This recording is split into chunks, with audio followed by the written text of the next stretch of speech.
কৃষকরা প্রতি বছরের ন্যায় এবছরও ধান কাটায় ব্যস্ত হয়ে গিয়েছেন। তীব্র গরমে সবাই যখন বাড়িতে শীতল জায়গায় থাকার জন্য ব্যস্ত, তখন সোনালী ধান ঘরে উঠানোর জন্য কৃষকরা ব্যস্ত হয়েছেন। আজ আমরা কথা বলবো কৃষকদের সাথে, জানার চেষ্টা করব তাদের কথা। কেমন আছেন? আলহামদুলিল্লাহ ভালো।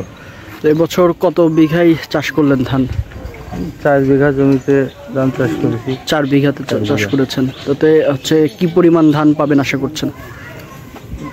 আশা করা যায় যে সমান ধান আশা করতেছি, 150 মণ। তো যেই খরচ করেছেন এই 4 বিঘাতে, আর এখনো আমরা দেখছি যে কাজ চলছে, ধান মাড়াইয়ের কাজ চলছে এবং সাথে সাথে ধান কাটারও কাজ চলছে আমরা দেখলাম। তো সেক্ষেত্রে আপনার যে খরচ খরচা হচ্ছে তাতে কি আশা করা যায় ঘরে লাভ উঠবে নাকি হচ্ছে আপনার লস হবে? আসলে যে পরিমাণ টাকা আমরা লাগানো এবং সার কীটনাশকের যে দাম, আবার সব মিলে যে টাকা ব্যয় করেছি, আবার দেখা যাচ্ছে কি সমানই থাকবে। আচ্ছা, তো সেক্ষেত্রে সমান যে টাকাটা থাকবে তাতে এই যে যারা কাজ করছে খরচ খরচা আছে, আপনার নিজেরও খরচ খরচা হয়েছে, সেক্ষেত্রে আসলে তাহলে তো লাভের অংশটা থাকছে না। লাভের অংশ থাকতেছে না, এই যে খুবই আমাদের জন্য একটা কষ্টদায়ক একটা ব্যাপার। কারণ কি, যে টাকা নিজের জমিতে ধান হচ্ছে, যেরকম আমাদের কিছু গরু আছে, সেই ছেলেগুলো ক্ষেত্রে খাচ্ছে, আর ধান নিজেরা চাউলটা কিনা লাগে না। এই জন্য হচ্ছে মূলত ধানটা করা হয়, আর নিজস্ব জমি এই জন্য ফেলে রাখা হবে বিদায়। এই জন্য আমার দাদারা করে যাচ্ছে, আব্বা করতো, সেই প্রজন্ম থেকে আমার নিজেরই করা লাগতেছে।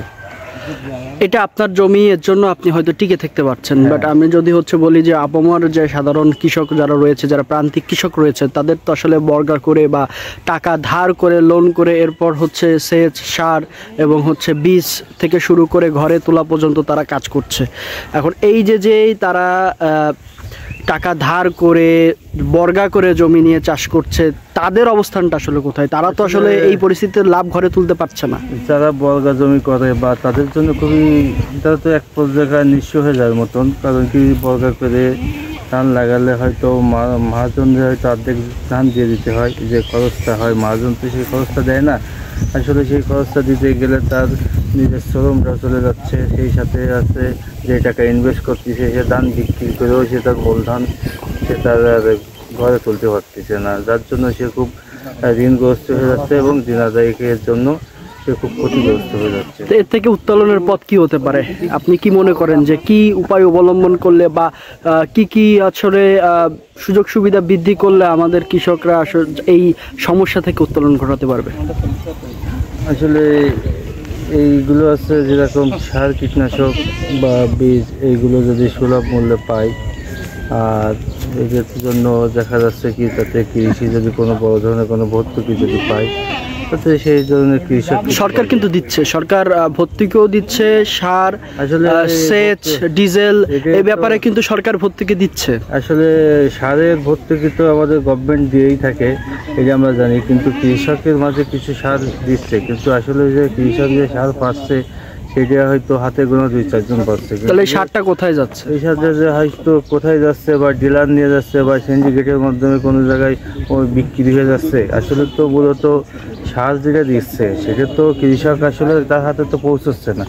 আজকে যদি কৃষক পৌঁছাতো, যদি ন্যায্য মূল্যে বা ভর্তুকি বা সরকার যেগুলো কৃষকের জন্য বরাদ্দ, সেটা যদি কৃষকই পাত, তাহলে কৃষকের আজকে এই দুর্যোগ মুহূর্ত দেখা লাগতো না।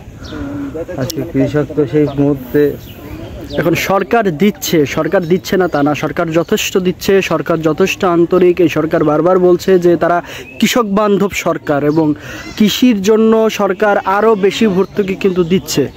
এই যে হাতে পৌঁছাচ্ছে না, এর থেকে পরিত্রাণের কোনো সুযোগ আছে কিনা, কি মনে হয় আপনার?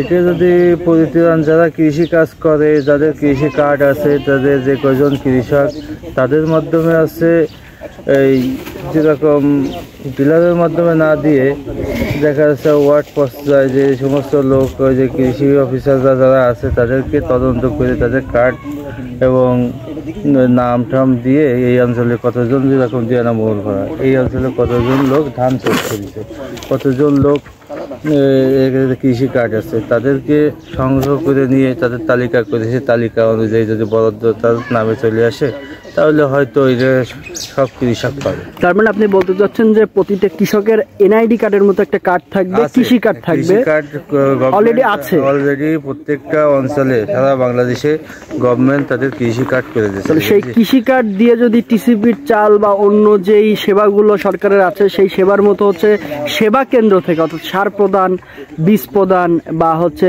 আপনার তেল সেচের জন্য তেল প্রদান, এইরকম একটা যদি সেল কেন্দ্র করে যে কার্ড দিবে, সেই কার্ডের এগেইনস্টে তাদেরকে এই সেবাগুলো হচ্ছে দেয়া হবে, এরকম কোন একটা কেন্দ্র করার ব্যাপারে বলতে চাচ্ছেন কিনা? আমাদের মতামত অনুযায়ী কৃষকের যে কার্ডটা দিছে ন্যাশনাল আইডি কার্ডের মতো একটি রেজিস্ট্রিকৃত কার্ড থাকবে, যে কার্ডটা যদি দেওয়া হয়, যে কার্ডটা পাঁচ করলে দেখা যাচ্ছে এ বরাদ্দ পাইছে, এ বরাদ্দ পায়নি।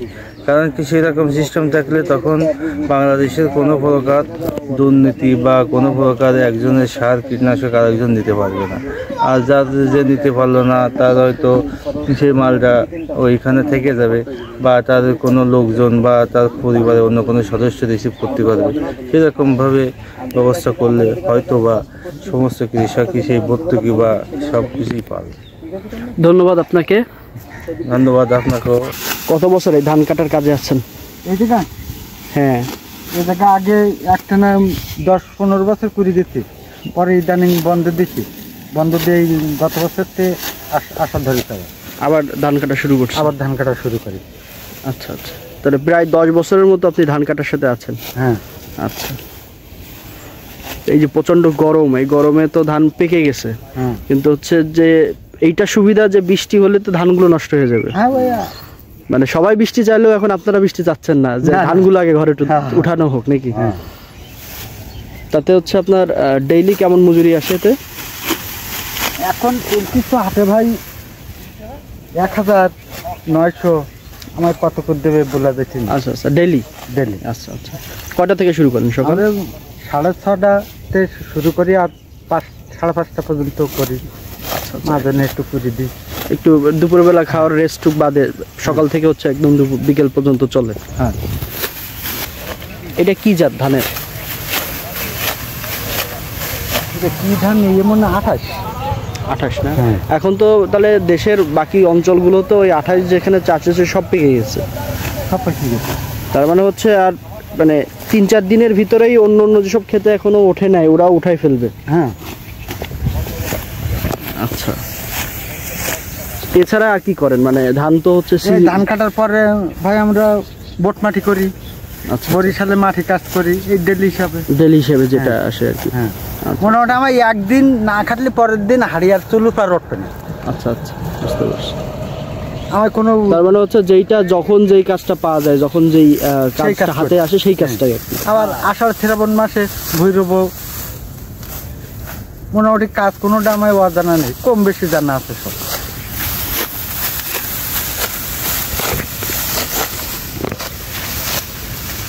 এই ধান কাটা হয়ে গেলে ভাইরা আবার এই মাটির কাজ করবো। ইকরামুল কবির, প্রো টেলিভিশন।